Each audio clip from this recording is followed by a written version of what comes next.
it's night and day. He told me the truth. Walking from here to my bedroom and feel like it's miles away. There's too many rooms. And I'm still hard body, I don't feel nobody. And I'm wheels, I'm riding on my friendships. Solid, I get big deposits on my whips, exotic. Revving the engine, well, city dependent.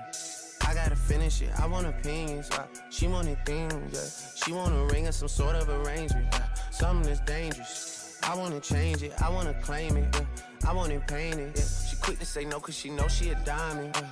She getting quiet, yeah. She on the diet, she want a massage, yeah. Tryna get intimate, yeah. Bank account never diminishing, yeah. Niggas are changing their images, yeah. Niggas act hard but they innocent, yeah. Hop in the tank and move militant, yeah, yeah, yeah.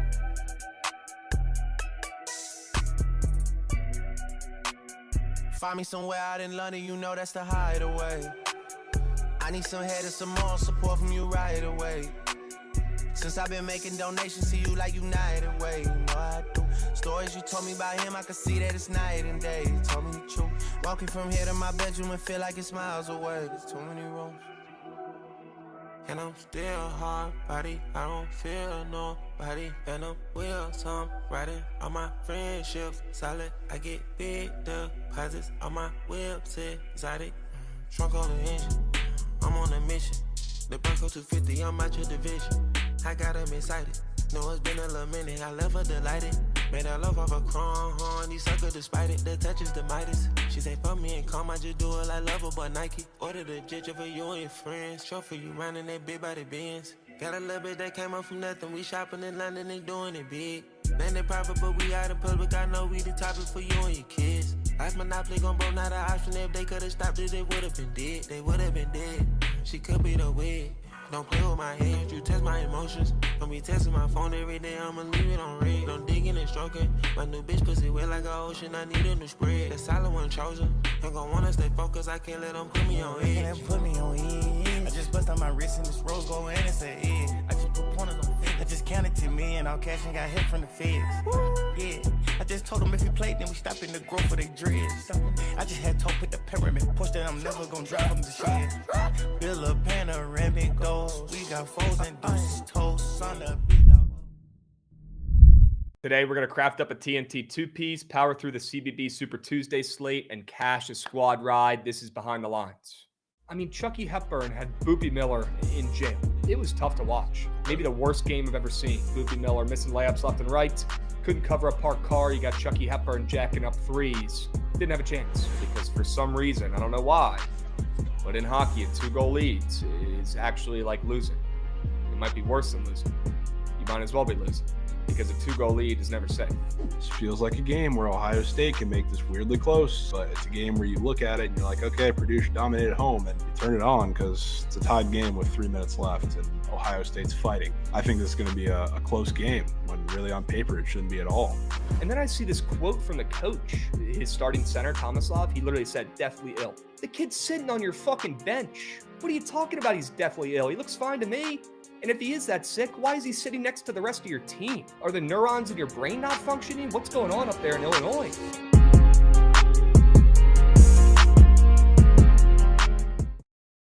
What's going on, chat? Happy BTL Tuesday, episode 645 piece. As always, hold the fry, joined by your two hosts, Krabs and Jovan, presented by Bookit Sports.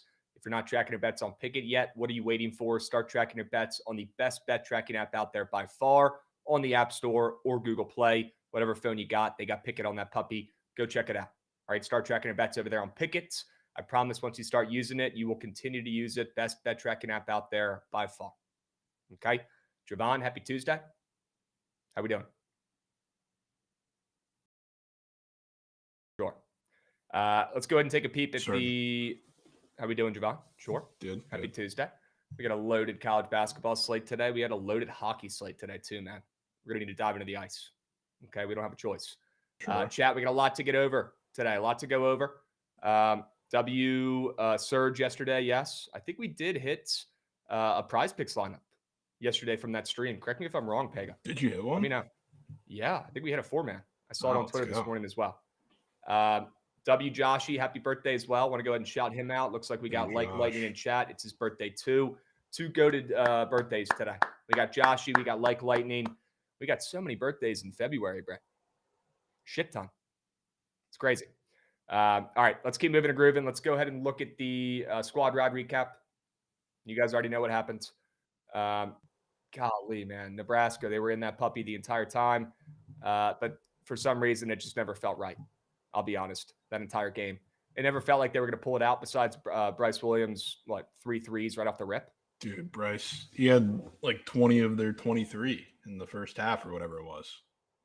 I know. Then the offense just disappeared. It sucks. Wasted opportunity, to be honest with you, Jovan, because their defense played good, and it's not like Michigan really did shit. So, not ideal.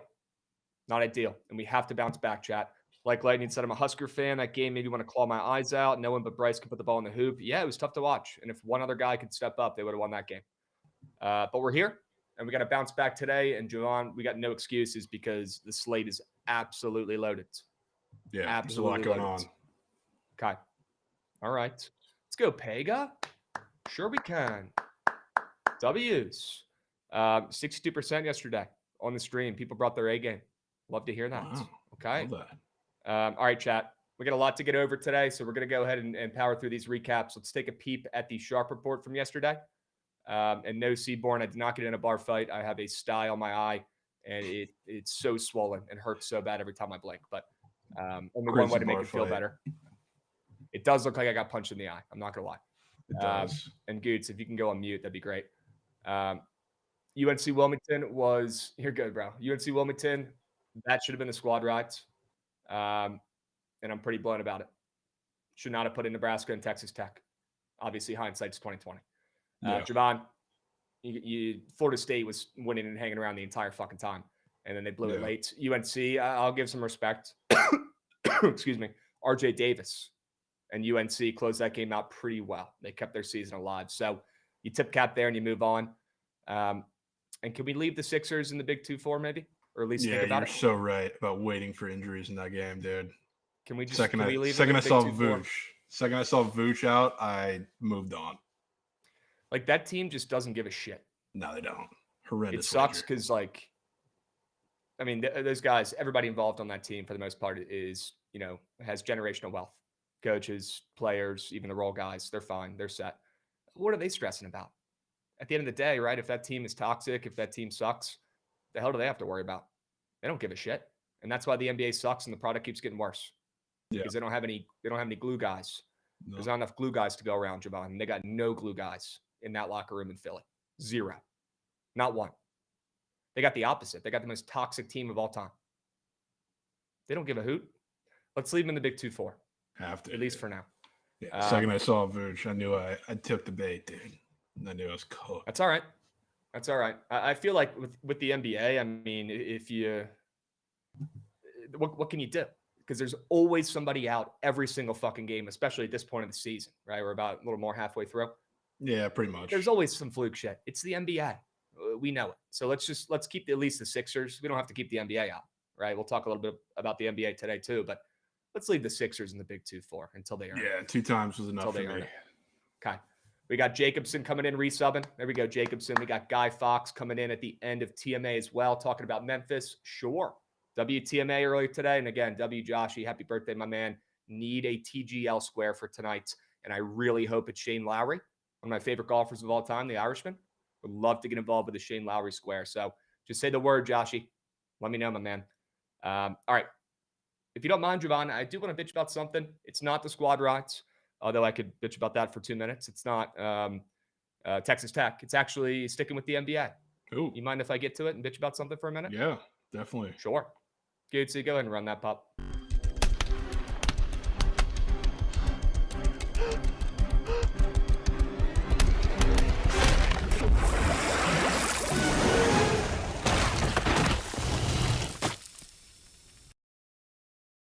Here's the deal, guys. I got a couple problems with this post. I got a couple problems with this story that went up last night. Kyle Kuzma. Whew. Where do I start? Honestly, I'll start with shouting out Kyle Kuzma because 5 years ago, 6 years ago, maybe even, he was on the Wizards low-key for a minute. He was on that team for a hot sec. He was pretty solid, and he gave the fans and the team minimal hope early on when he got there, right? He was one of the only guys who could put the fucking ball in the hoop. And you could tell he was a real legitimate basketball player. Now, with that being said, as time went on in DC, Jovan, the team is not set up for success, right? We talk about the 76ers being toxic. Nobody in that locker room gives a hoot. The Wizards aren't there to win games. The Wizards are there to make money for Ted Leonsis and fill up Capital One Arena and charge way too much money for tickets in there to see a moose shit team. They're not there to win. Okay, it's pretty clear at this point, watching that organization for my entire lifetime, it's not about winning because they don't do winning things. They never have. Never seen it before. So I'm a little bit confused here. Kyle Kuzma, it's not like this is your first year on the Wizards. You stuck through it. You got traded here. You didn't have a fucking choice. And then you moved on, and then you can bitch about being on that team for a little bit. No. Kuzma, you were here for over half a decade. Kuzma, you decided to resign here. You gave the okay to resign here. You could have gone into free agency a couple years ago. You chose to come back. And instead of working your butt off, trying to clean up the locker room, try to be a glue guy, try to be a leader, and do the opposite of what this post is doing, and that's being a piece of shit teammate, plain and simple. He just doesn't get it, Jovan. And this is the problem with the Wizards. This is the problem with the NBA. Is that after the fact, you move on to your new team. Sure, you got Giannis. Sure, you're going to the playoffs, and you're rubbing it in your old teammates' faces, the organization's faces, when you were there for the last 5-6 years. Brother, you had the choice to opt out. You could have been a free agent and gone anywhere, and you chose to come back. So why are you bitching? You knew what you signed up for. What did you think would change? I don't get it, Jovan. You could have gotten traded to Dallas last year at the deadline. You remember that? A lot of talks about that, and he didn't want to go. He wanted to stay in D.C. where he set up all these restaurants, and, he is a D.C. guy. Kuzma, a little bit of a different dude, likes the city, right? Fits in very well, likes, the style, the design, the funky stuff. It fit like a glove.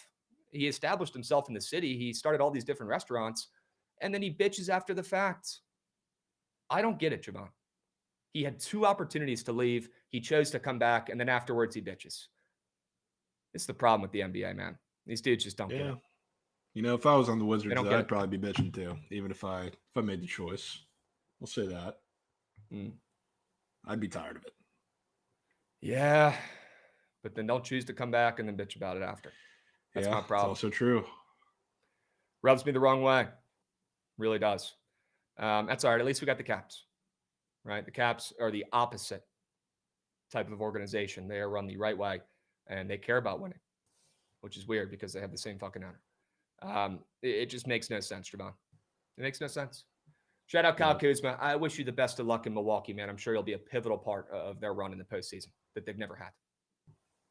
I'm sure it'll be a pivotal part of it. Okay?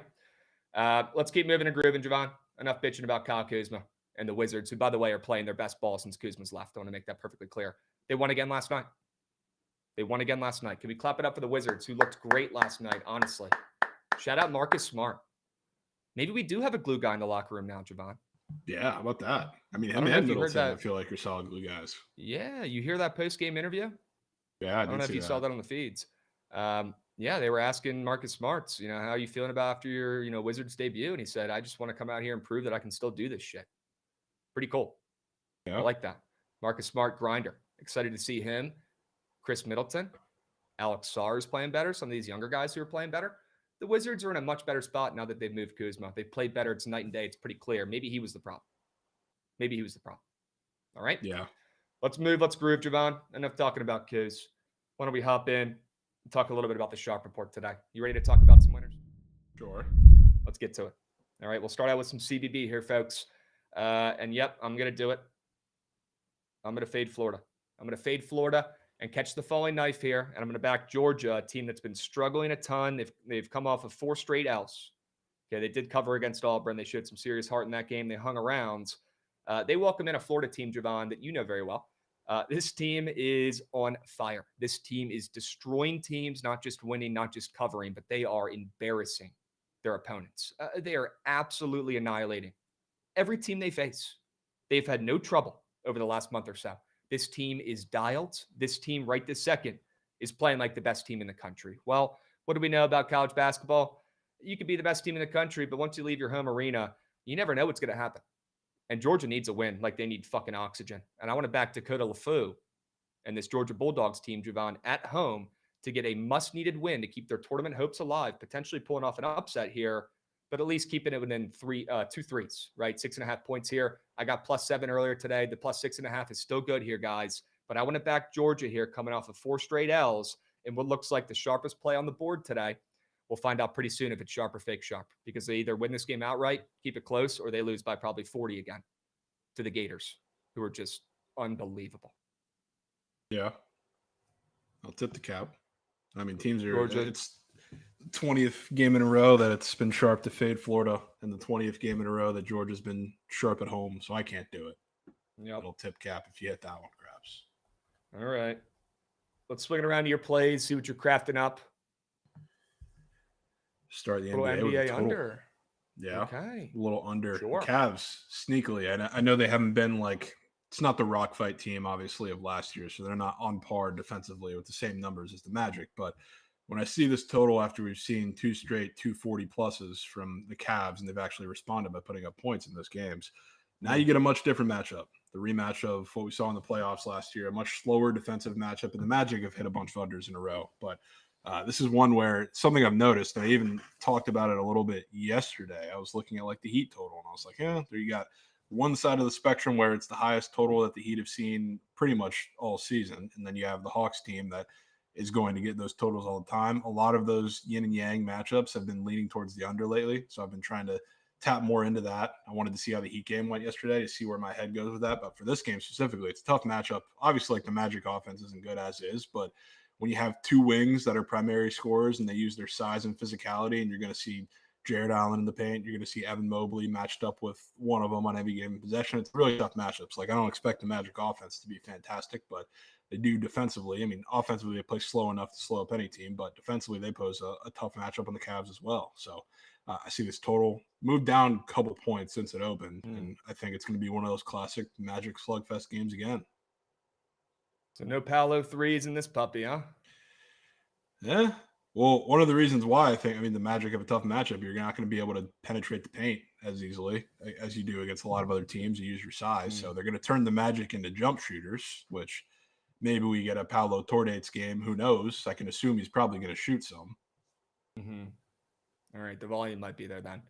Not going to get cute and fade him then. Okay. Yeah. But liking that under with the total dropping in Cleveland and Orlando. Okay. Sure. And we'll come back to that Bozo pack. That Bozo 2-piece here in a second. Very curious about that. Not basketball. Interesting. Okay. We'll swing that puppy around. Let's go to my next play here, Goots, real quick. I got another CBB winner for the peeps. Let's go with Illinois minus 10.5. Yeah, I'll do it. I can't not bet this game. I can't not lay it. I don't care if Iowa is the worst road team in college basketball. I don't care if they stink. I don't care if Illinois has, the worst illnesses of all time and the team sucks and they gave up 120 points to Duke in that last game at MSG. I don't care. I don't. Because Illinois is laying 10.5 points to an Iowa team that the public's going to want to be on today. You got Iowa coming off a win against Washington. Illinois hasn't won a game in a week and a half since that UCLA win. That was a big one. But since then, they haven't won a game. They've lost to Michigan State, Wisconsin, and Duke in their last 3. It's pretty good competition there, if I could say so myself. And this team has dealt with a lot of adversity this season. Visick has been sick, and I think he's due for a good game today. If you look at some of the prize pick squares in this game, they got a couple guys up for some 3 squares after some Shugs bagels. I'm thinking maybe they get involved. Even Visick has a 1.5-3 square, which I thought was kind of interesting. But, they're playing Iowa, right? We know there's going to be 1 million points in this game because Iowa doesn't play like a defense. In my eyes, this is a game where you can square up and you can lay it with Illinois. And you can, take them to win this game by double digits against an Iowa team that actually is that fucking bad on the roads. An Iowa team that, if the public looks at this game, they're going to remember the terrible outing that Illinois had against Duke, where they lost 67-110. Guys, that wasn't just a blowout. That was one of the worst blowouts of the season. Embarrassing. On prime time at MSG. I have to bet that team, no matter what, in their next game. It just so happens that it's coming against the worst road team in the conference in Iowa. So maybe this number's not as weird after knowing how bad the Hawkeyes are once they leave their home arena, Jovan, but I can't resist. And I got to lay it with one of the worst teams in this conference over the last week and a half, laying double digits. Yeah, I can respect it. You know my rule. I love fading the obvious bounce back spots in the Big Ten when they're around that number. This one was a little too gross for me to take because, God, that was a shit kicking by Duke against Illinois, and Iowa's just been that bad on the road. So we'll see how it pans out. I'll be rooting for you. Yep. Let's go back to that. Was it college baseball? College baseball. Yeah. Okay. Starts with the Frogs, where it's really, really all about USF because USF's like minus 180, and the Frogs are massive favorites. So, I mean, I'm not just taking that because of the Frogs, but they're playing Tarleton State tonight, which this is their first like real midweek like figure stuff out game. They had a tournament over the weekend at the Rangers Stadium where the last two games against Arkansas, which Arkansas's Arkansas, it's going to be a low scoring slugfest, really good pitching either way, but struggled mightily in like situational hitting, then followed it up with a Sunday game where they got absolutely destroyed against Kansas State. So it's not like a bounce back spot, but this is like the first time I think they really just have time to figure out the bats, and that's what they use these games for. Pitching wise, you're going out on a limb, I guess, a little bit because it's going to be like a big time bullpen game, a couple freshmen throwing to kind of figure out what midweek arms they're going to go with, but thankfully you're playing Tarleton State, so I hope they can pull it out. Don't fall victim to a huge upset there, especially in the home opener. But then it goes to USF, interstate game, another one, I guess. They're playing FIU. Does the name Bryce Archie ring a bell, Krabs? No, honestly. So you remember Byron Brown's quarterback, the backup, who stepped in for USF? At UCF? USF. Excuse me. USF, the green team that's on the screen. Yes. Yeah. So the quarterback, the backup quarterback for USF, that's their midweek starter. So he's going to be on the mound today, which is going to be awesome. Dude, he's actually, what? Yeah. He's actually got really solid stuff. So it'll be fun to watch and sweat him. They're facing Are you serious? He's like he's in their rotation? He plays on both teams. That's sick. He's their midweek starter. Yeah, Krabs. He's their, I guess, technically number 4 starter. But yeah, he's going to be starting all these midweek games. So like he's got one under his belt. He actually looks pretty solid. I haven't got eyes on him until this season, but he's got good stuff. Fastball is kind of electric. He's like sitting 93, 94. So like he's actually nice. And this FIU team has faced some absolutely brutal competition to start the year. So like their numbers are incredibly inflated.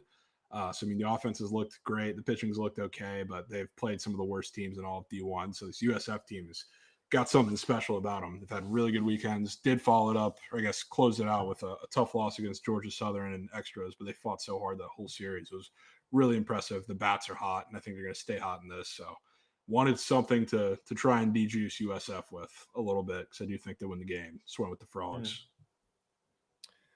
All right, dude. I mean, crazy nugs about these two games. You got the Frogs laying a big old number that you're using to get closer to, even. And then you got obviously USF with a big game today with their fucking backup QB on the bump. Yep. Calling him backup QB is kind of discrediting him too. Like I don't really know who the fuck is the backup or starter on that team, to be honest. I guess he did kind of get benched, but I don't know. Byron's a starter, but I figure he might be the starter going into this season. I don't know if Byron Brown's going to even stay there at this point. Okay. Well, either way, that's really fucking cool. Yeah. Okay. Little 2-piece bozo pack on the diamond, folks. We're not talking MLB. We're talking college baseball. Get involved. TCU and USF ML bozo pack. This is a pretty big game for the Frogs to figure it out too, because they got this one midweek game. Obviously, they're huge favorites, but like they want to get the bats going before Southern Miss this weekend, which is an awesome series. And Southern Miss, really good pitching staff. So you can bet fellas are going to need to be dialed in front of the fans for the first time too. All right. Could be a big game down there. And can you remind me what time these two games kick off? Because I'm assuming at least one of them is kind of soon. No, I think these are both 7 p.m., 8 p.m. starts. Sure. No daytime sweats. All right. We got some time. W. USF. Yeah. There you go. Dude's got Jordan Ivy Curry on his mind. I don't blame him. UCF also does play tonight. Oh, in baseball? Yeah. Sure. Okay. Let's swing it around, Gucci. Got one more straight bet for the peeps. And this one, probably an easier sell than the first two. San Diego State, a wagon at home, back in Coach Dutch and co, who's been playing much better over the last 2 weeks. I know they lost that game to Utah State, Jovan, but they fought hard. And Utah State's good as shit. I'll say it. Ian Martinez is an NBA player. San Diego State, though, they got to get a win tonight. They are on the bubble. I think as of right now, they're probably in my opinion. But a win like this tonight in this game against New Mexico that already blew them out once this season would go a long way. It really would. And it would kind of solidify them back into the, into the March Madness bracket. New Mexico has been really fucking good this season, Jovan, but they're finally starting to show that they're human right now, and they're playing probably their worst ball of the season the last week. They haven't covered all week. They just lost to Boise in their last game. You can't be losing to Coach Rice and Boise in a big game, but they did. I'll give them a pass. They were on the road, and that Boise team is solid. But New Mexico, I don't know, some of the glitz and the glamour and the shine is starting to wear off this team a little bit, although I still respect the heck out of them and really like them, like Coach, and like Donovan Dent, obviously one of the best guards in the country. I cannot ignore San Diego State here, sitting as a favorite as the public keeps throwing bets at the Lobos here, thinking they bounce back because they've already beaten this team 62-48 this season, Jovan. Their defense impeccable against the Aztecs already this season at home, but we know it's a much different ball game when they head back to San Diego State this time around, Jovan, at the Viejas. And it's going to be loud. That place is going to be rocking, and it's tough to beat Coach Dutch and the San Diego State Aztecs on their home floor. It's damn near impossible. And they already have 3 losses on their home floor this season, which is honestly more than they have most years. I've been impressed by San Diego State, Jovan. Not in the beginning of the season. Didn't love them preseason, but once again, Coach Dutch is doing it again. He's got his guys playing well, playing their best ball the second half of the season. And even coming off that loss to Utah State, Jovan, they were down, double digits at times in that game, and they crept back into it over and over again. They almost covered. They almost won, to be honest with you, at the end. And then Utah State kind of pulled away really late. They showed me enough fight in that game. They're playing well enough right now. And before that, they ripped off 3 straight W's. I think they bounced back after the loss to Utah State on the roads. They come back home. They get a big-time win at the Viejas Arena. And I want to fade New Mexico, who's already beaten the crap out of this team once this season. Sure. I get down with backing Big Dutch. Yeah. Crib. Sure. Jovan, what's up with NC State? They fucked me over hard this weekend. Assuming he's talking baseball? Yeah, I might want to leave NC State to the side for a bit. Just a little bit. Were they supposed to be good and they've been stinking it up or something? I mean, they're just a weird team to figure out, I guess. Okay. I just don't even try. Cool.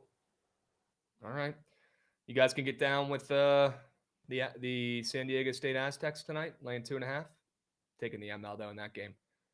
I'm not laying any fucking points with the Aztecs. And although that total's moving up, and this San Diego State team, a little bit different than years past, rely a little bit more on their scoring. It might not be your typical ma and pa's, Viejas game for the Aztecs where it's first team to score 50 points wins. Might be a little bit of a better game tonight, especially with the Lobos involved. Right? Yeah. All right, let's swing it around. You got one more play for the peeps here, and this is a good one. I'm excited you put this one on your cards. Excited to hear why you like the Spartans. Yeah, San Jose State. I've been betting this team a lot this year until recently, because recently they've had a little fall down, and a part of that's been because of injuries. They've been playing without Uduje and McClendon for a little bit now. Uduje just came back, I believe, in the Wyoming game, their last game, and had a masterclass, and that's when they finally looked good and put it together. But other than that, they've really been slipping lately, which is why it's so surprising that for the first time, I think all season, I'm able to say that San Jose State looks like they're getting a little bit of line respect, because we've had this conversation for a while now where San Jose State consistently got big lines, and early in the conference season, especially even in the non-conference a little bit, they just continued to, beat the Vegas respect and a little bit that they got. So now we're coming back at home against a team that they did already play, lost by 6, I believe, and they were double-digit dogs in that one. So, they covered.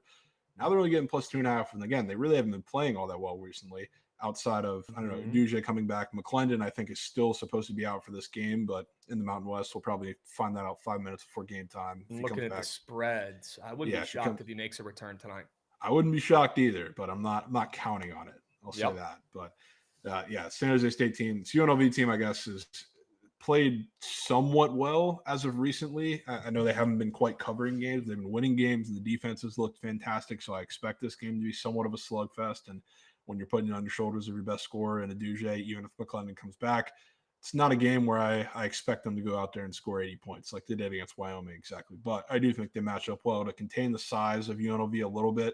And by size, it's really just a bunch of fours that can handle the ball pretty well and use their physicality to the best of their ability. But I think the guards don't match up well in terms of UNLV against some of these San Jose State guys, whether it ends up being McClendon or Duche or just a Duche. So I see this plus 2.5 at home when this is the first time I guess they're getting respect after a while.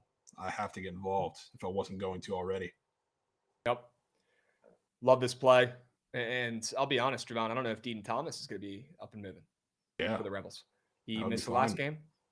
And I love me some late night, Lobos action and late night, Aztecs action, this entire conference I fucking love. Yeah. And I'm looking at, UNLV and San Jose State as well. UNLV in their last game, Jovan, against Colorado State, I watched that whole game.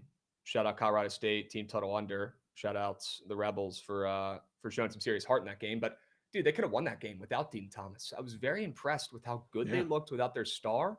But then the last 8 or so minutes, they completely collapsed, fell apart. You could tell they didn't have, their closer out there on the court. They didn't know what to fucking do. It was hard to watch. You know what happens when, you don't have your guy on the floor, but you want a tutorial on how not to close games when you're in a close game in the Mountain West, shoot 7 of 17 from the free throw line. Yeah. So that's what they did.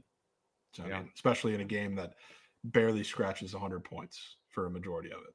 Yeah. So that killed them. But in that game too, they were only plus 2.5 against Colorado State. Granted, it was at home, but that was without Dean Thomas. Dean Thomas. So you're telling me a team that was getting that much respect is getting this little, whether he's back or not, against San Jose State, the team who does quite the opposite. Dean Thomas Sr. hasn't ruled his son out for the remainder of the season with 4 games left. I don't know why we're getting quotes from Pops, but no way we're getting. Is he on the staff, or is he just asking for Pops quotes? I think they're just asking for Pops quotes. That's crazy. Sideline with a shoulder injury. Father remains hopeful for his return as the team. What is this guy, LeVar Ball? As the team approaches the Mountain West tournaments. If I had to guess, dude, he's not going to be out there tonight. I was kind of assuming not, but the fact that we're getting Pop's quotes is insane. Yeah, it sounds like they'd be happy if he returns at all during the regular season. So probably not going to go tonight. All right. And although I wouldn't typically like fading that bad news or leaning into that bad news, watching that UNLV team collapse without Dean Thomas at the end of that last game against Colorado State, same shit is about to happen against the Aztecs on the road tonight. Yeah. Same shit. Or Spartans, excuse me. Steak's got good news. Sure. Let me know what it is. Good? Dude, the squad ride last night should have been the T-Wolves on the spread. I cannot believe. Yeah. That was an opportunity missed. Boots on ground for the Magic. They are 1,000,000 to the under when he's there. Okay. No, that's huge for Jovan's under there. Let's fucking go, dudes. Dude, now they're going to score 140. And Paolo's going to hit 7 threes. I hope not.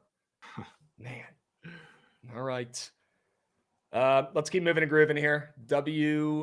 Spartans plus 2.5, kind of late night in CBB tonight, Jack. Great fucking slate. Let's keep moving and grooving so we can talk about the rest of the slate. Sure. Okay? Goots, maybe we can head to the prize pick squares here. Take a peep at them. I got a couple CBB ones. Let me get Josh Hubbard, who was an unstoppable force in that first matchup against Bama, and I think he'll be the same way again tonight. I'm not expecting anything different. Could get cute and try to fade a guy like this tonight, but at the end of the day, Josh Hubbard is uncoverable. This kid is an NBA player. This kid's a fucking studs. And tonight, against a Bama defense that's quail shit, they're quail shit. Whatever guard they put out on there on Josh Hubbard is going to have one hell of a time. I want to back Josh Hubbard to do it again. He had like 30 points in this first matchup. He shot the ball like 28 times, Jovan, in that game. He was like 14 for 28 from the fields. I'm sure Alabama is going to try to double cover him, slow him down. They don't have the facilities to slow him down because their defense is quail shit and they're stacked on offense. That's great. That's cool. That's fun. But you play against a guy like Josh Hubbard and he's going to have his way once again. I actually really like Mississippi State on the road here in the spots.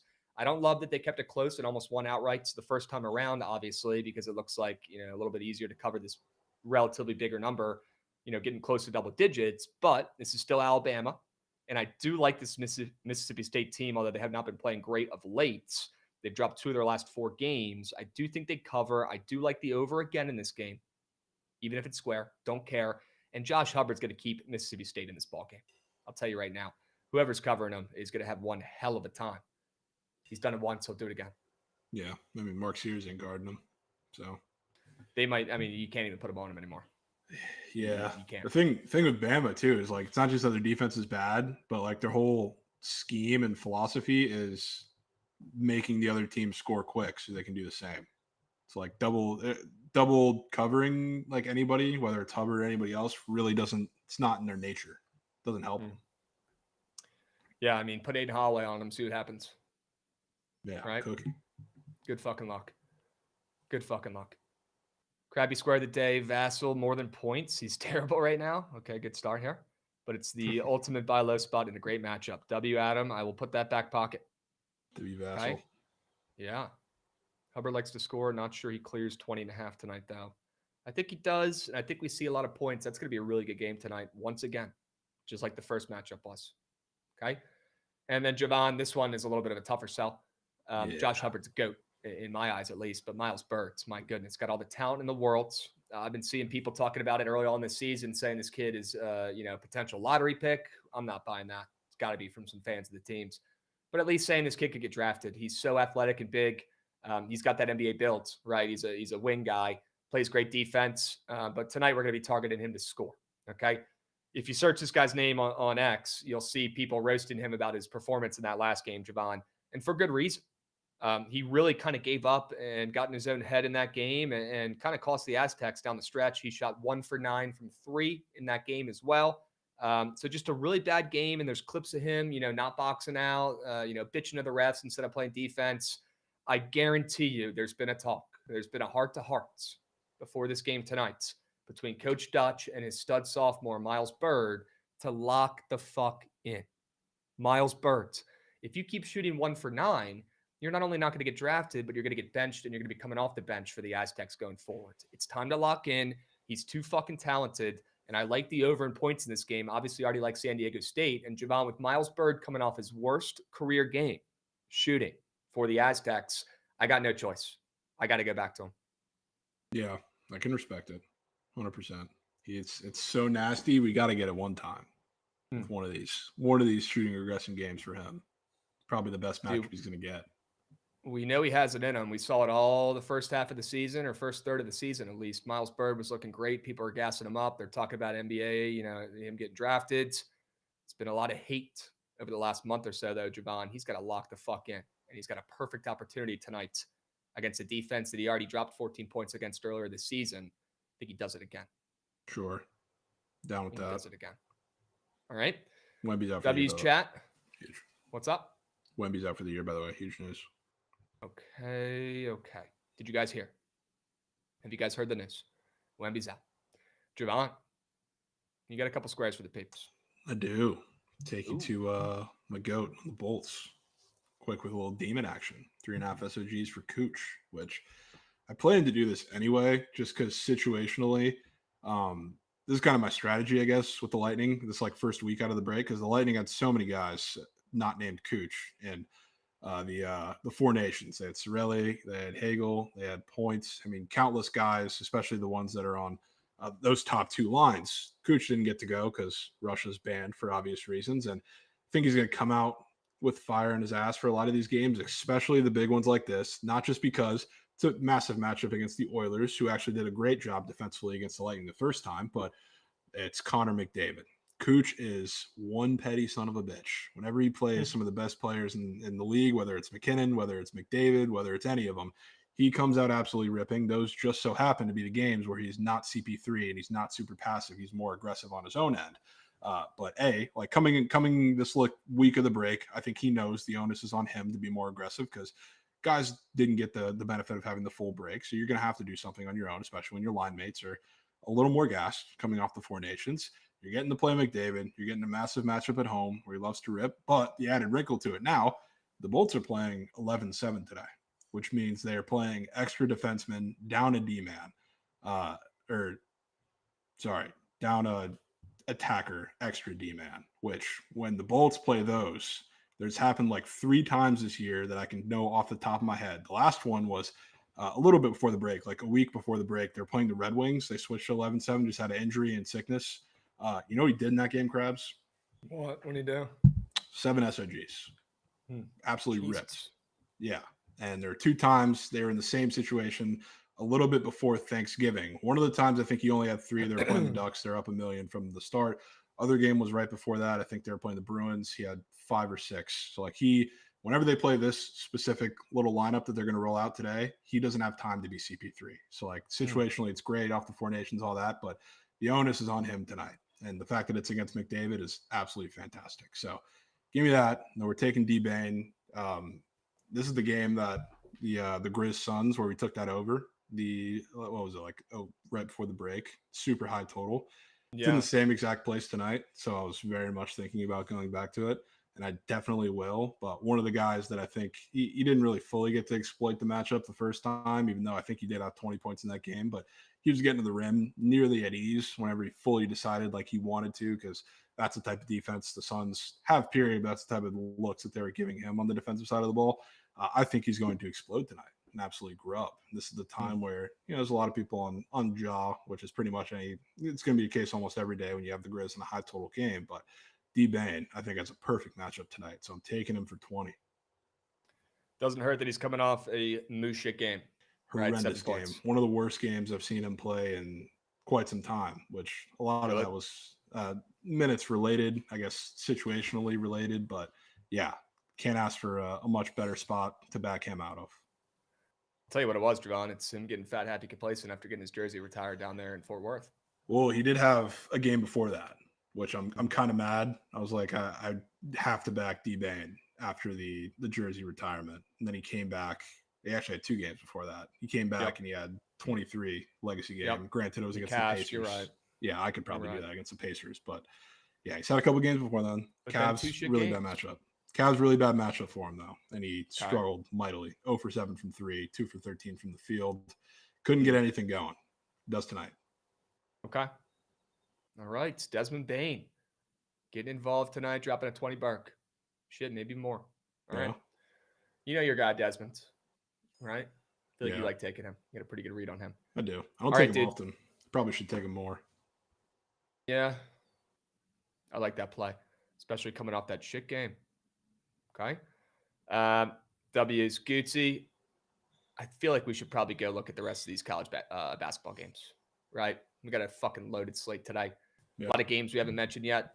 Really good games, really good matchups, and some good ball sack states, some good mid-majors getting involved on the slate today as well. We got no excuses today. And yes, I want to go ahead and reiterate this chat, ATV 1 of 1. Gouye, square of year. That was like actually the square of year. That was probably my best wager maybe I've ever placed. That was incredible. Literally first 5 points of the game. For unbelievable, dudes. Great fucking call. And WATV for bringing that back up because I wanted to give Jovan his flowers. Okay. All right, let's talk about some of these basketball games going on today in college.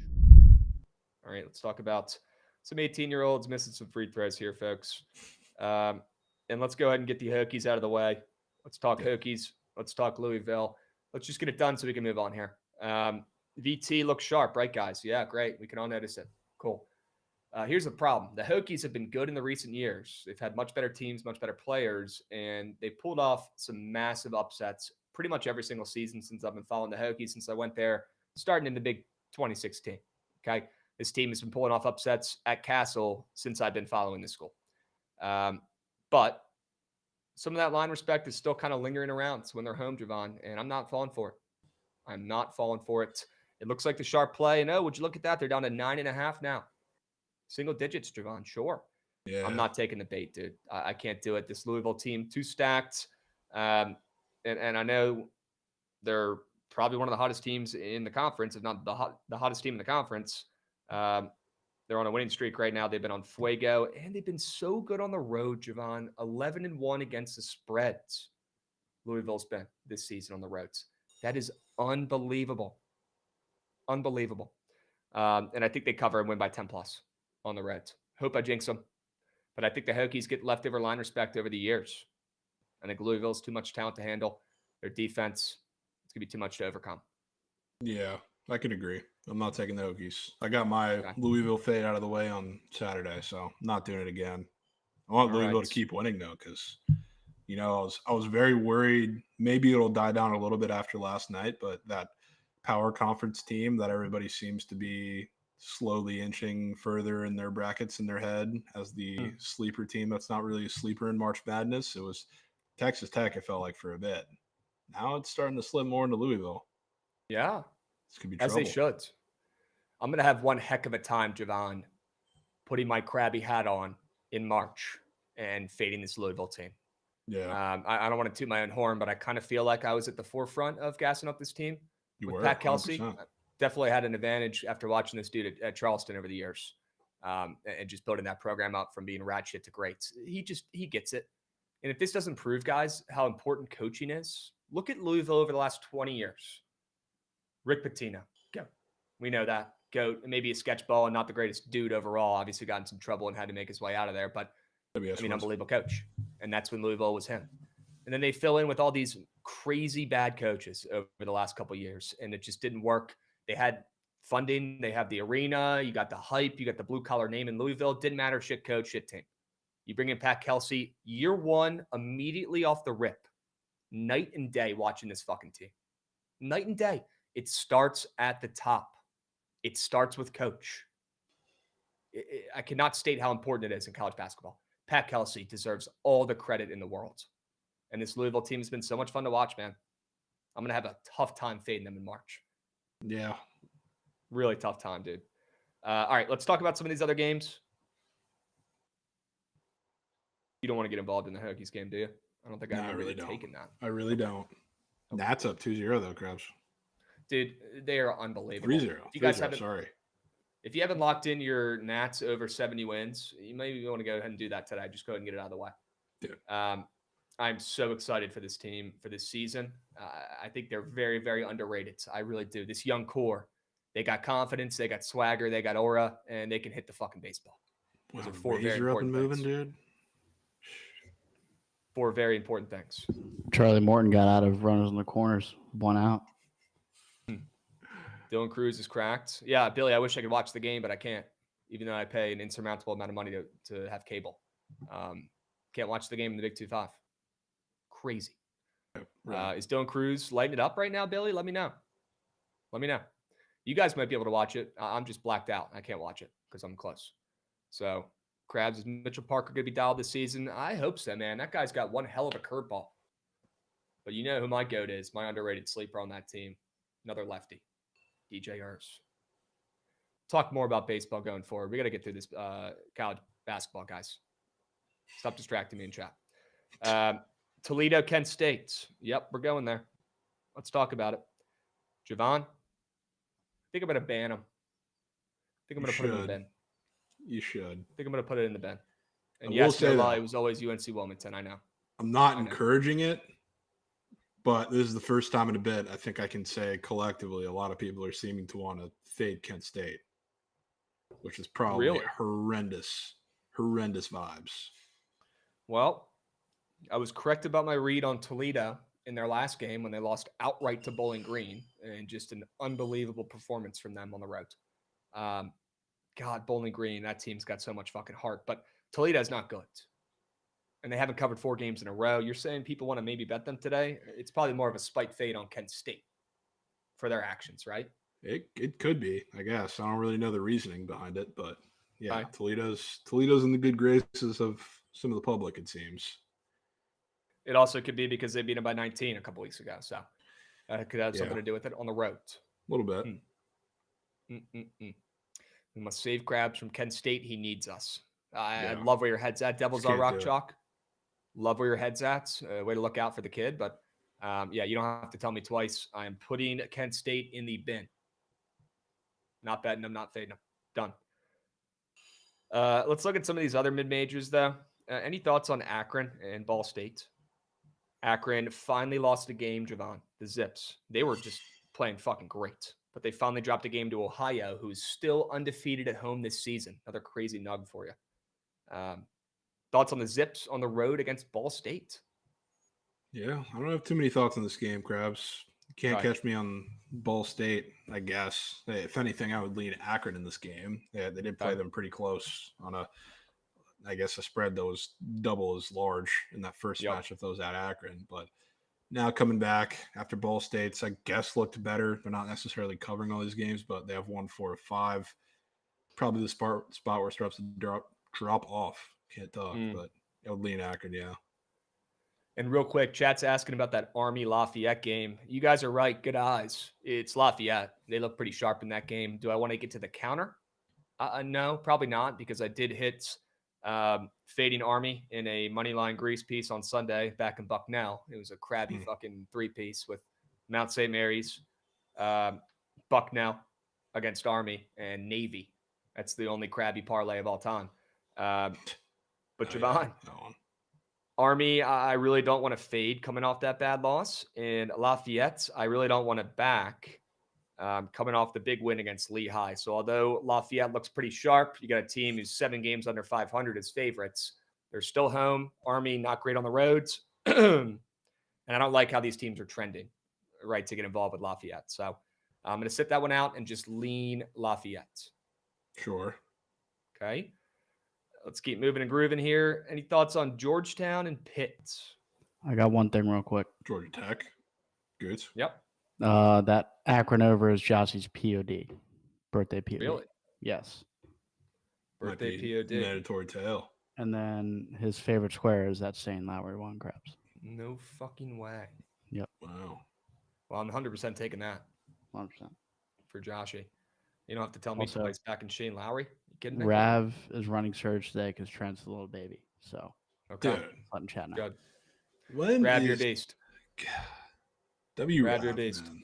W-Rav. Imagine if we just didn't show up on any day because we lost a squad rat or lost a bet, man. That's unbelievable. Be really easy. So easy. It'd be so easy just to not show up after getting roasted for shit plays. It'd be so easy. That is Charmin Ultra Soft, folks. Rav stock through the fucking roof, Goots. Yep. Dude, Rav stock is all-time high. Through the fucking roof. All right. Let's keep moving and grooving here, folks. Georgia Tech and Pitt. You got Georgia. I mean, these two teams, if you want to bet on this game, call the number. These two teams are all over the place, Jovan. They could probably beat and lose to anybody in the fucking ACC. Any given night. Yeah. This is why Any given night. I probably would have to lean Georgia Tech in this game. They love I don't want to say they love because it's not like they've been this good, but I can remember a couple of times off the top of my head, the Clemson game being one. Granted, spot-wise, it was very fortunate for Georgia Tech with the look-ahead spot for Clemson. But when they're on the road catching these big numbers against some of these teams, they've done pretty well, especially a lot of these teams that are very erratic, like Pitt tends to be. So I know Pitt's in, I guess you can consider like a semi-obvious bounce-back spot after losing to Notre Dame when Notre Dame was down multiple guys, no Loco, no Shrewsbury, which is asinine. Huh. So, I mean, I could be caught dead taking the -8.5. Right. Yeah, dude, I'd probably lean Georgia Tech here and back in the road dog, but you won't see me with a bet on that. Yeah, can't do it. You won't see me with a bet on that. Can't do it. No way Charlie Morton's tossing turkeys to guys I've never heard of. Oh, no. Goots. I bet Goots. It's not Charlie. It's Dean Kramer. Dean Kramer. Sorry, you're okay. Took Charlie out in the first time. So it's okay. Dean. GH. And then he struck out Charlie had a Trey Sweeney with three pitches, so he's back. I was gonna say he had a good first inning, right? Charlie did, but then they took Charlie out and put Dean in, and he gave up a 2-run home run. Wow. He did give up 2 hits. And then struck out a guy on 3 pitches. So we're back. Yeah, by the way, chat, W call the Krabs community lay actually hit last night. People forget that. Incarnate Word money line. There. North Florida plus 7.5 from DJ. That was one of the most impressive lays, I think, of all time, Krabs. Yeah. That was nasty. Maryland Eastern Shore plus 13.5. I don't know how they covered. And Kansas -6.5. They won by 7. Yeah. Hilarious. Chat, if you guys weren't there yesterday, yes, I hosted the Surge stream for an hour, and that's the Krabs community lay that we put together, and it smacked. That's crazy. That's crazy. Incarnate Word was involved. Shout out Buzz. North Florida was involved. Shout out DJ Fitz in the chamber. I forget who gave Maryland Eastern Shore, but I want to go ahead and give them some props. So I'm going to look it up. And that was Chigs, 6'9" in the Bookit hat. Love to see that. And then Kansas from our guy Snowman Sports coming on. Yeah, there we go. Great fucking work. Unfortunately, Angel Reese went more than rebounds because she's Shaq. Hey, that tennis three-piece hit though, folks. Yeah. A lot of great tennis plays yesterday on the stream. So, Rav, if you're listening, don't be surprised if you hear some more tennis action today, and don't be afraid of it because yesterday it paid. Oh, yeah, the White Sox gave up 9 runs in the first inning. Yep. Sure. And they're minus 140. That was cool. Sure. And Maya Joint came through. People forget that. Maya OG Joint. Sour. Your new favorite Maya tennis fucking player. Joint.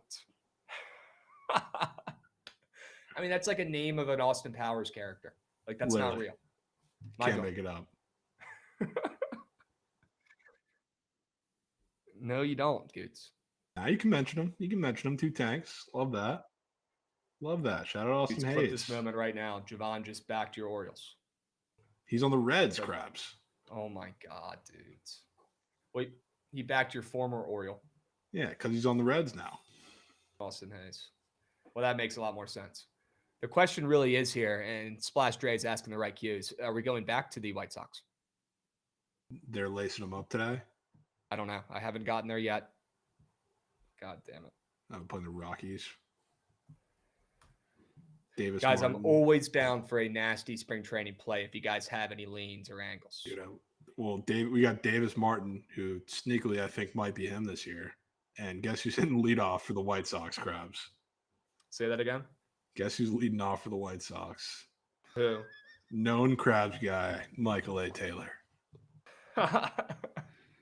No way he's getting burned in the big 2-5 still. Bless his heart. Dude, this lineup, guess who's batting 4th and 5th consecutively for the White Sox?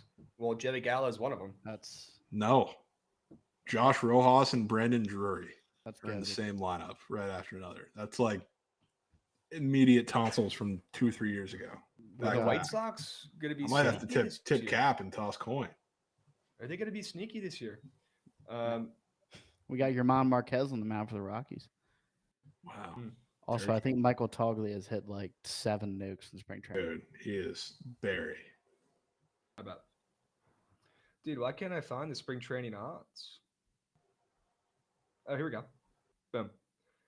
Yeah, we got hella action today, folks. Let me do a quick peep through this line, or through this board of MLB spring training here. Might as well. We're already here. Dodgers minus 115 against the Mariners. Do we know who's on the bump? Not that it matters. They're probably going 1 inning, right? I mean, I could probably look. It's going to be... It says Castillo Snell. Okay. Snelliard. Not loving that game. Royals, Got Rangers. J-Rod. Yeah, Kumar Rocker minus 135 against Lugo after a legacy season. Sure. Again, they're probably only going 1 or 2 innings. Yeah. Brewers, Guardians. That is Mizorowski's pitching. Mizorowski and Luis that'll be a good Ortiz. watch. Yeah, Mizorowski's goated. They don't have any total bets on that game, or else you could probably take the over. Might hit in the first inning. All right, what about Giants and Athletics? The Athletics are favorites. Minus Robbie 135. Ray and JP Sears. Wow. White Sox, Rockies. We just talked about that. We Yeah. did. Okay. Cy Young, Davis Martin against Marquez. And then Angels, Padres. Jose Soriano, Steven Kolick. Yeah, I'm out. GG. I'm out. Hey, we gave it a peep. Yesterday, we actually had 2 plays that we liked. We're not just going to sit up here and force cake, right? There were 2 weird lines yesterday. We went 1-1 on those 2, right? I mean, those were, I wouldn't say those were plays we like. I was just kind of throwing darts at a board. They were sharp for MLB spring training, as sharp as it could be, I guess. And they went 1-1, right? We'll sit out today. We'll see if we like anything tomorrow. Anything sticks out on the slate. For now, let's wrap up college basketball so we can go to the ice real quick. But I want to ask you about a couple more games here, Jovan. Baylor and Cincy. Are you back in BJ Edgecombe? Or are you back in Jizzle James? Two very weird sexual names. It's actually crazy because it's true. But Yeah. I mean, I can't do it because I do think Baylor's kind of dead because really it's VJ Edgecombe and nobody else is really doing anything right now. But I don't know if I've seen a play that's looked easier on the board in maybe a week than Cincy today. Yep. And I know the world is already on them. So I mean, it's a tough button to back, and I can't do it. Yeah. I'll sit this one out with you. I can't tell what's sharp or what's not. Although I could definitely see Cincy being pretty popular coming off that win. And people got to be pretty tired of Baylor at this rate. Yeah. I can't believe this line's not more. I mean, Baylor has been awful since they've been super shorthanded. They have no big. That's literally all Cincy has offensively right now as a crutch because the guards are super inconsistent. Like, they're going to the bigs. Like, Lukosius, I think, might be back today. So, I mean, that's fantastic good news if that ends up being the case. But I can't understand why they're only 2.5-point favorites at home after just beating the brakes off the Frogs and putting it together, it seems like, the last couple weeks themselves. Yep. I agree. Got a mid-major that I want to throw at you. Mid-major game. Sure. Ohio laying 6.5 on the road, open up 5.5. They're laying 6.5 against Western Michigan, who's terrible. Ohio, though, is coming off of that massive win against the Zips. I think that was their first loss in conference, Jovan. It was a battle of undefeated Akron in conference versus undefeated Ohio at home. And Ohio pulled it out. Honestly, they fucking destroyed Akron. I mean, by 20 points. Ohio's playing well. They're getting healthier again, right? They're stud. Their best player's been back for a couple weeks. He's starting to round back into form. They've won 3 of their last 4 games, covered 3 of their last 4 games. Western Michigan, on the other hand, I mean, they just got absolutely obliterated by their rival, Central Mich. They lost by 30 in that game, Jovan. And they opened up plus 5.5 when they're 9-18 this season against an Ohio Bobcats team that just had the biggest win of their season, maybe the biggest win in the entire conference this year. Huh. Yeah. I mean, I can't get myself to get that nasty and take Western Michigan, but it seems like you're leaning that way, and I can push you probably over the edge. You know what's looming on Saturday, Krabs? Who does Ohio got? Is it Kent State? Miami, Ohio. Miami, Ohio at home. Huge matchup. Team in the country. Yep. Yeah, which that'll be a huge game to see if they have any chance of moving up in the MAC standings because I think Miami, Ohio's 2 games ahead of them. We'll see where they end up after today, but it's a massive matchup. I think I saw Primer and a Leprechaun fit and sitting in a pot of gold at the end of the bench in Miami, Ohio's last game. Luckiest team ever. That they are. J-Cal, yes. You're asking the right questions in chat, my man. Can we lock the fuck in on a squad ride? We have been selling. Yes. We can lock in on squad ride today. It's the only option we got. Okay. Murphy, Chad, Dawson, Garcia. Sure. You're not going to tell me twice. All right, let's keep moving and grooving here. Providence and Marquette. Jovan, any thoughts? I don't know if I have a lean, really. Yeah. I mean, I don't know that I do either. I've seen a lot of Marquette love today. It's just the teams have been quail shit. Quail, dude. Quail. And Marquette, these big spreads outside of, I guess, the Seton Hall game where they put it together towards the end, or I guess they finished the cover. It looked like they're about to sell it for a little bit. But other than that, they're just not hitting these numbers. And Providence, just when you count them out, that's when they figure it out and start playing like a decent basketball team again. So, I mean, I'm not going to pay to find out, but Providence covers, would not be shocked because nobody in the world's going to want that. Yep. Prime, I understand your frustration in the chat about Texas Tech and the injuries. Kind of knew that going in. And to be honest with you, like if I was talking to you after we found that out or when the game started, I probably could have convinced you that it's a better thing that they were only getting 1.5 points at home without 2 of their best players. So that was weird, though. I don't know why they wouldn't at least like try to give the bench some minutes. It was odd from McCaslin. That was a shit game from Texas Tech overall. Every facet. It's just like if you're gonna try and run, I know you're down guys. You don't want to put guys out against Houston that are in a terrible situation, but you really think running a 6-man rotation is the better option? That was kind of dumb, I thought. Yeah. They were rolling with the big guns, and it didn't work. Yeah. Shit.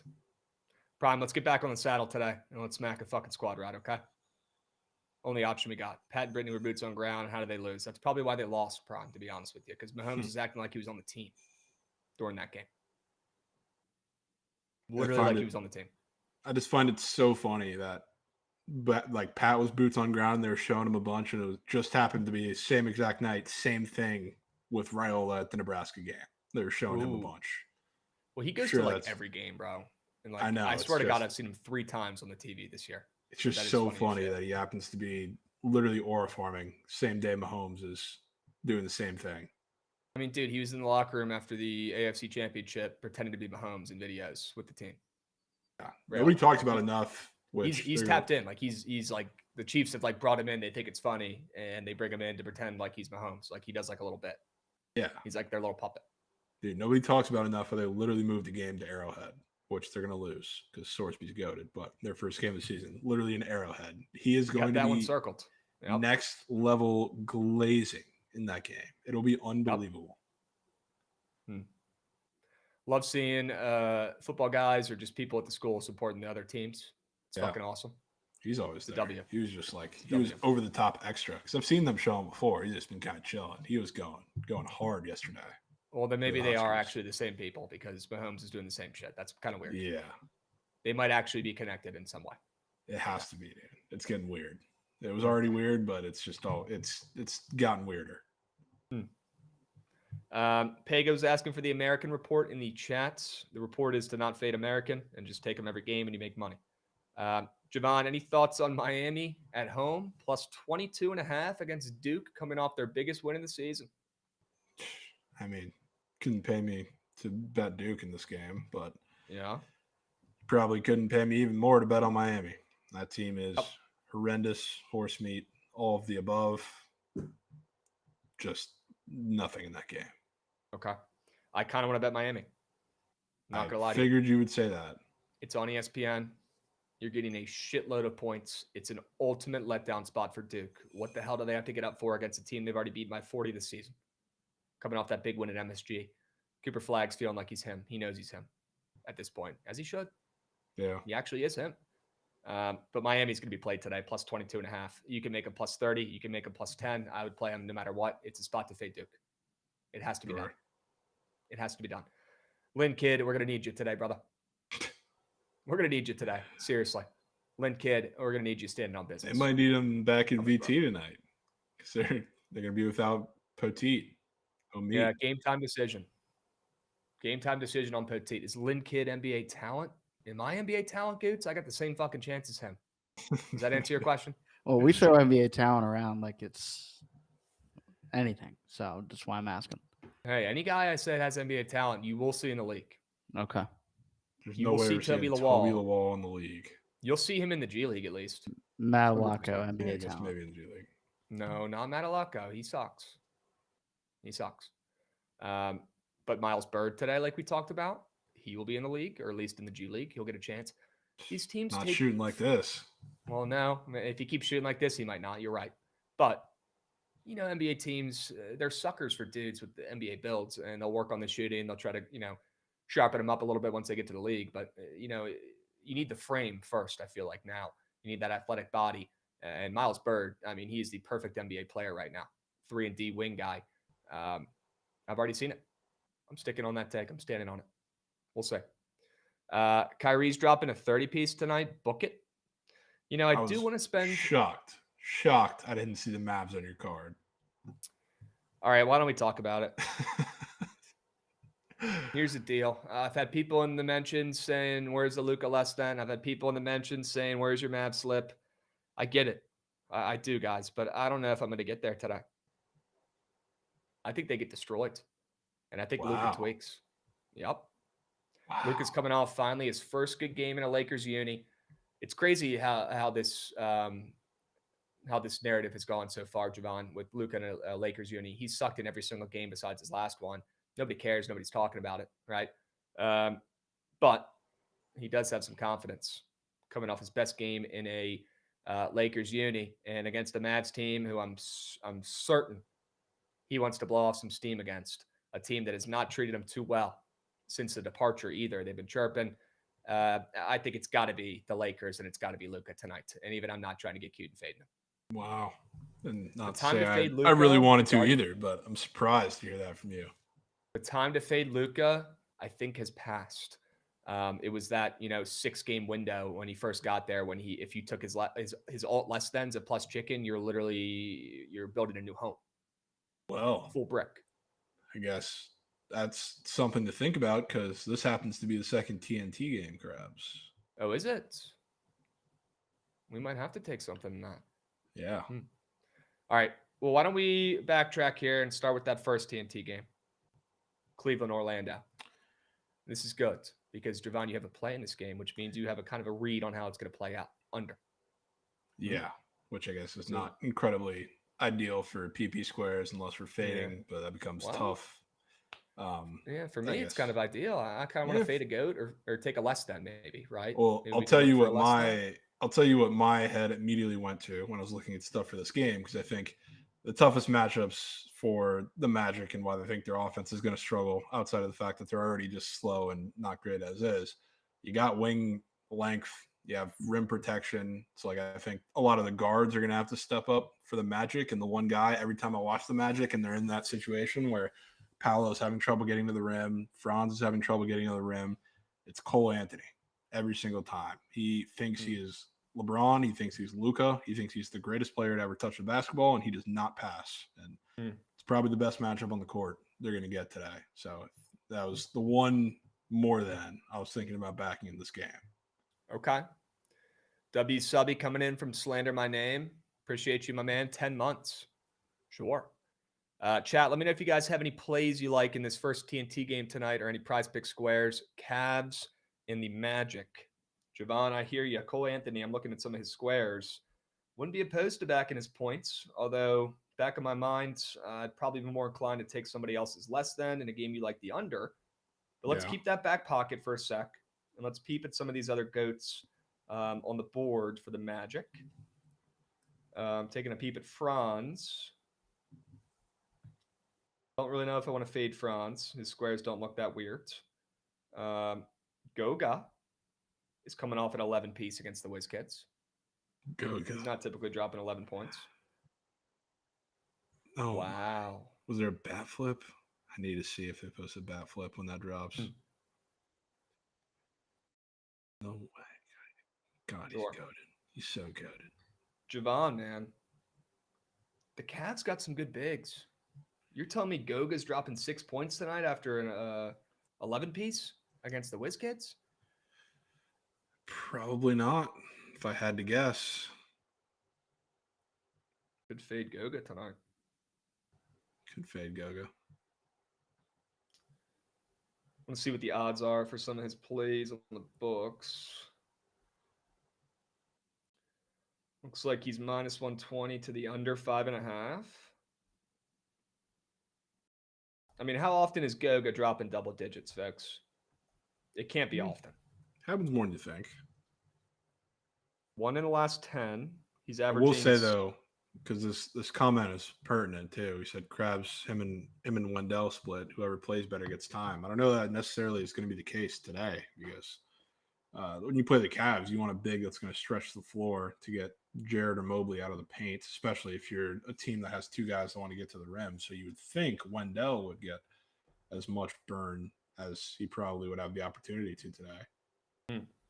Maybe that's why Goga's points are kind of low. I mean, he's averaging 8.5 points per game. Giovanni's up for 5.5 points today after 11. Yeah. I kind of want to fade him, dude. I'm not going to lie to you.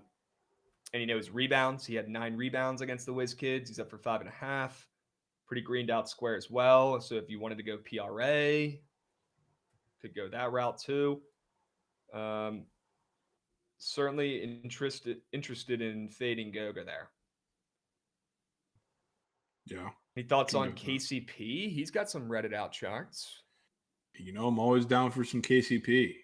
Always down for some KCP, dude. I keep going back to the under you got in the game, and I feel like if we take an over and it doesn't hit, we're going to be so fucking pissed. If we're taking a more than in a game where you like the under. Yeah, but like all these are super low though. So it's not like we're taking guys to have 25. Yeah. Yeah. It's true. Paulo's up for 23 points. Not really in the mood to fade him. Might have some more opportunities from 3 today. Jonathan Wendell Isaac Carter. is up on the board. Yeah, he is. That's another, I guess, semi-similar thing to Goga, to where he's like, Wendell is probably going to be on the floor more, but Isaac is also like versatile and has the size to hang with like Mobley at the 4, or maybe they even go small ball with him at the 5 for a little bit. They've done that recently. It's like he could be on the floor for a little bit. Coming off a bagel against the Wiz, where they obviously didn't need him because I could score on the Wizards in the paint. Yeah. Certainly like his more than points. He's up for like 4.5. Yeah, 4.5. And he's up for 4.5 points, and he's up for 4.5 points and assists. Like, and they're both the same square. That makes no sense to me. That was pretty much the exact thing that Mo was yesterday. Yeah. Yeah. So, I mean, it's not the greatest matchup because he's on good defenders with length, but the minutes obviously are going to be probably drastically different.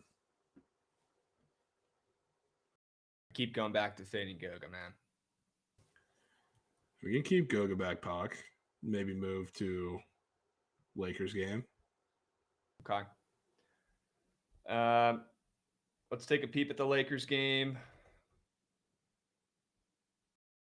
So what is your strategy here, Krabs? Because you are leaning into, I guess, the Lakers and Luka just blasting them.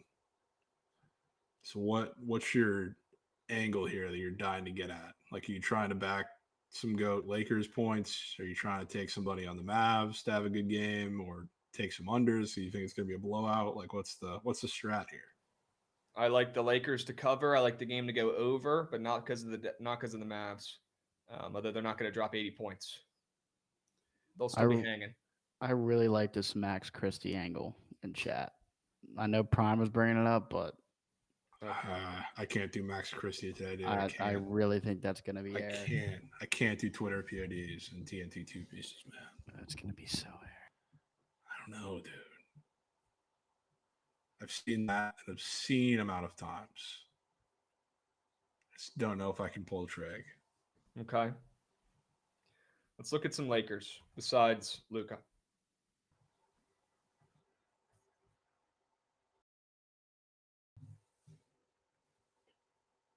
Gabe Vincent, no thanks. D-Legend. Yep. Jackson Hayes, PRA is interesting. More than. You don't think LeBron wants to just make it all about him on Luka's night? I could so see that. Nah, I feel like, LeBron's helping the glue guy. He's being a glue guy right now. He's been going up since Luka's been, I don't know, iffy when he has been playing. LeBron knows. It's like Luka's moment. Luka's got a completely redded out 9.5 3 points attempted square. Wow, he might be pork. Completely red. He might be so pork, dude. Chat saying Rui's been playing well. Yeah, yes. Probably a little too well. I like that Luka 3 points attempted. I like Jackson Hayes PRA. No, Jackson Hayes 2 dunks. No, that shit's gonna push. Yeah, it's probably pushing. I have to bring it up because I had some eyes on it. And he randomly has a fantasy score up too, which is kind of weird for a guy that hasn't been doing much. Dante Exum. He is in contention, sure, but they also have your other favorite player on the Mavs, Spencer Dinwiddie. He came through last time we took him. He did. He was one of the best squares we've ever taken in TNT 2-piece last time you got him in here. Let me pull him up real quick. I got a ton of Mav squares up today, bro. So many. There's everything for this game. Dinwiddie 8.5 points. Jeez, talk about a guy who likes to make it about himself. I mean, that is a me guy right there. That's one of the biggest me guys in this game. He's the epitome of a me guy. I'm checking Yeah. the fucking odds.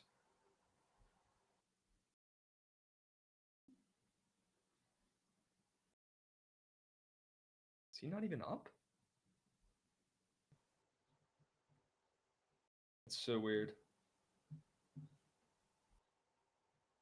Oh, here we go. 10 plus minus 110.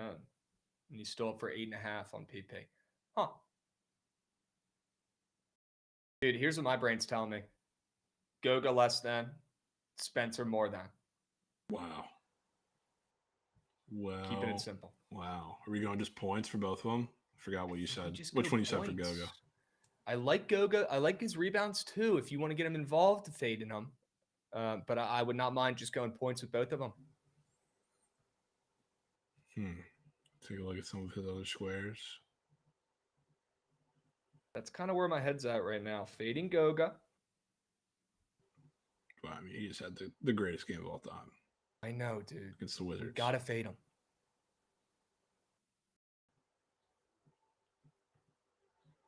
I think you've got me hooked, Krabs. Are we just going points? I don't really have a preference for Goga, so I'll lean into your points angle on that one. Okay. Let's keep it simple. Go Goga points less than. I keep circling back to stake boots on ground. The under's going to smack in the game. Worried about if a bunch of missed shots are going up. Goga grabbing a couple more boards. Why don't we go Goga less than points? It's minus 120 on the books. And why don't we go Spencer Dinwiddie more than points? The GOAT. 8.5 on the books. It's 9.5. Okay. Wow. WCOV potentials. Yeah. I'm going to put $200 on it, and I'll drop the link in the chat. Goga less than points and Spencer Dinwiddie more than points, guys. Keeping it simple. Okay, keeping it simple. Not overthinking this puppy. We've hit a TNT two-piece where both squares involved points already this season. I forget who was involved, but I do remember hitting one of these. Let's hit another one. Sure. All right. Goga less than points. Spencer Dinwiddie more than points. W's. Here's a link. Boom. There it is. Okay. It's too late, Splash Drag. We're already locked. Okay. All right, Jovan. It's about that time, brother. We got 5 minutes left, and we have to fucking cash a squad right. Let's talk about it. Gootsy, run that shit. I want to see that damn train.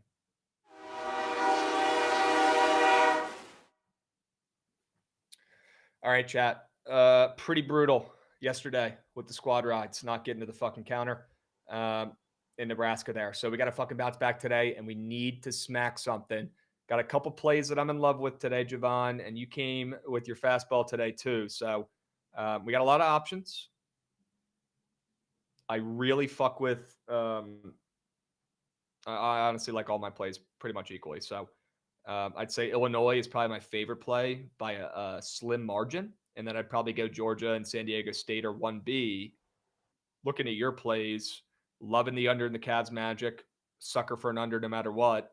Can probably leave the Bozo pack out, although that was a great fucking 100%. sell job. And San Jose State is looking to be funny too, and that was a fucking great sell job as well. Yeah, if that wasn't on your slate, I would have brought that up to take that as well. So, love Spartans with that. A lot of options. Do you like the Spartans more than the under in the Cavs Magic? Yes. Okay, so we're certainly putting the Spartans in here then. San Jose State plus 2.5. Let me check the Carfax. Yep.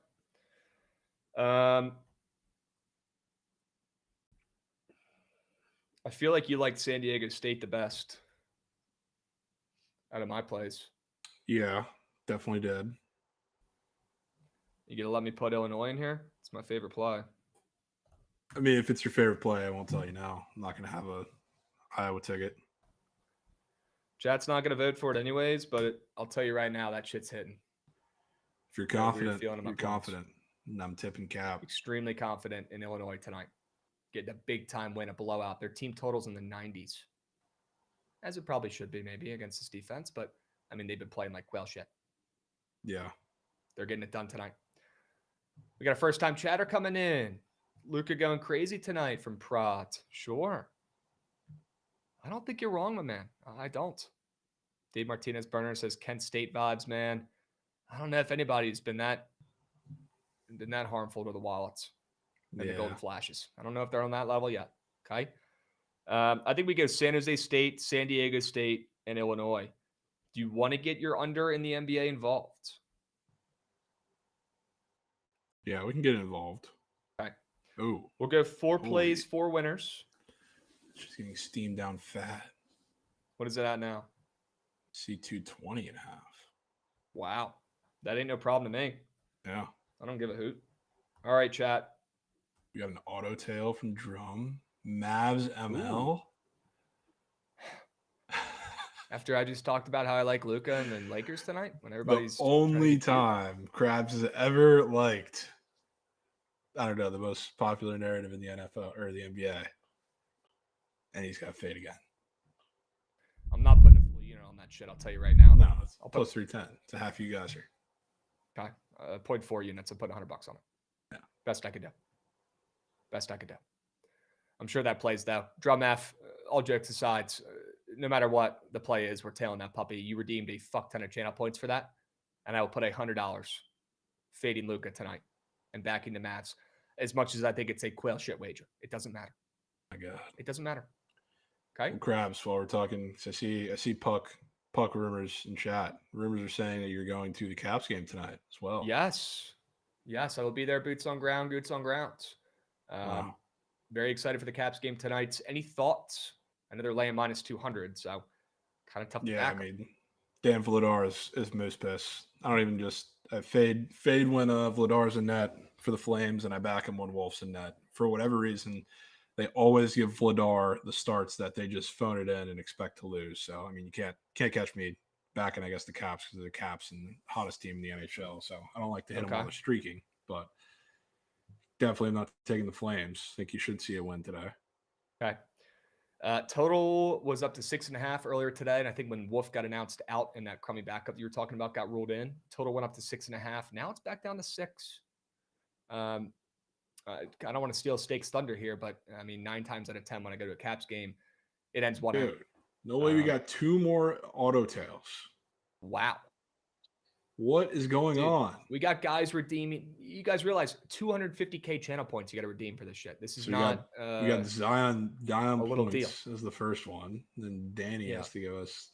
Well, Danny's giving us Lakers minus 9.5, dude. How does that work? You have 2 conflicting auto tails. And another one from Mr. Wager, I'm sure. I'm sure Mr. Wager. Well, at least we got the play I wanted to win the squad ride, Paul. Caps team total under from Mr. Wager. Well, wait a minute here because I got to write these down because people are putting too many channel points on this for us not to actually tail. Okay, so we have Mavs ML. We have and another auto tail. And BZ. And 2 more. Muse. Dude. What is going on? Chat woke up with the case of the fuck rounds today, huh? DJ Fitz platters, man. No way Fitz is getting involved. No, I was just saying this is the literal 1 more. Okay. Look, I don't have all these written down. I have Mavs ML. I have Lakers minus 9.5. I have Zion more than points. Caps team total under. I have Caps team total under. I mean, they just keep coming. How are we supposed to get these? How are we supposed to do this? Caleb Muse, drop your fucking play, man. This is literally, chat has their own chart reports here with all these plays. We're going to be dropping units, dude. What is Beef Stewski's play? You sons of guns. Dude, we're going to be betting the whole board. You guys just love stressing me out, man. Unbelievable. Krabs, fuck it. Just put it all in a parlay. Put $10 on it. They're trolling. I know they're trolling, bro. But they're putting a lot of channel points on the line here, dude. A lot of them.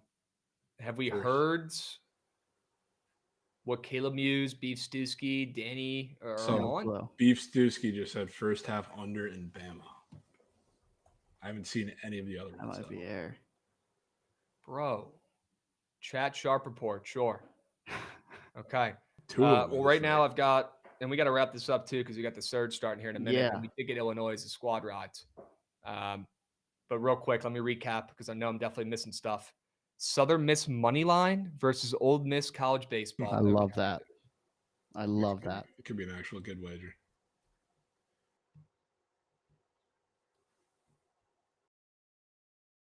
Okay.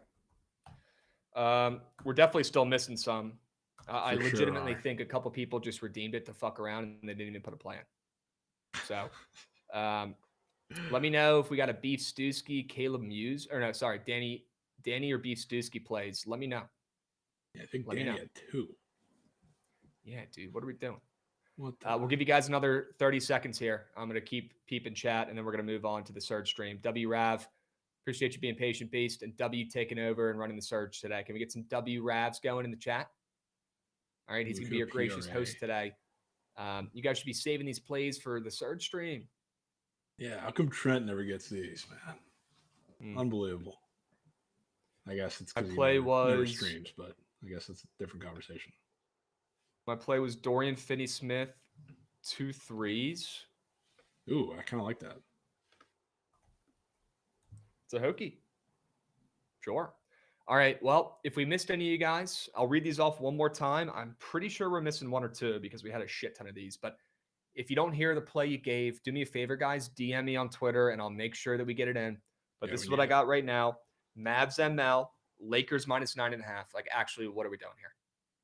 What are we doing here with that? Zion more than points. Caps team total under. First half under in Bama. Southern Miss money line in baseball. And Dorian Finney-Smith more than 1.5 threes. What are we doing?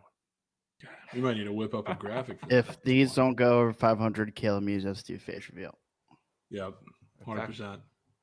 Okay. We need a channel points report on tomorrow's BTL to see how everyone did. I know. And we got to wrap this up. If I missed your play and you redeemed it, take a fucking screenshot of your Twitch right now. DM me on Twitter. Let me know what the play is so we don't miss anything. We try to do our best, but we had 10 auto tails and I only got like 7 plays written down. So let me know if I missed anything. Lakers was a joke to fuck with you, lol. Switch to Luka PRA. Okay, how am I supposed to know that, Danny? It's kind of better. How am I supposed to know that? Conflicting squad rides or conflicting plays out of here. Love that. That does make a little bit more sense. W Danny. Okay. All right, gents. W stream today. Squad ride is Illinois. We're going to wrap this puppy up. And again, W Rav, apologies for running over. Got to be better with that. We appreciate you guys all joining BTL today. Hope you guys have a great Tuesday. Be careful out there on the slate. Make sure you guys check out the Sharp Report graphic that's going to get posted this afternoon. And we'll catch you guys tomorrow, same time, same place.